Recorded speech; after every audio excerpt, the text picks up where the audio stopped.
Mbukeli, ngikubingelele kuzo zonke indawo lapho khona kufinyela khona lelo hlelo igama lami ngosithembiso ngikwaKandlozi ngicela amaqala uvashele channel ngicindeze subscribe kanti uma ukuthi usubuka kwesibili ngikubingelele futhi ngamukele ohlelweni. Wembukela umkhulu osesithombeni nguJohannes Titus oneminyaka ngo50 ubudala uphuthunyiswe esibhedlela eCralfontein Day Hospital ngemuva kokuthi iPITBULL emluma indlebe yaze yasuka kanti izandla nemlenze zakhe bezilimele kabi. Kusolakala ukuthi ubebuya emsebenzini ngesikhathi ezwa ngento emjumile imbamba kabuhlungu indlebe uma ibhekisisa wabona ukuthi inja yohlobo lwePITBULL. Umnikazi wenja uthe uzamile kuyishaya lenja kodwa bekuyimandlangazi muka nomoya.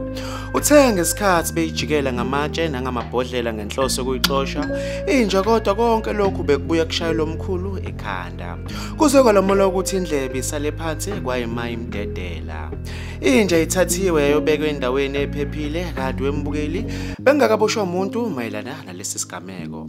Bekuyizona ke lezi bengikuphathele zona kuleli hora ngizocela ubeke uvo lakho ke comment section mayelana nalolu daba ngizokubona kwenye video elandelayo sale kahle.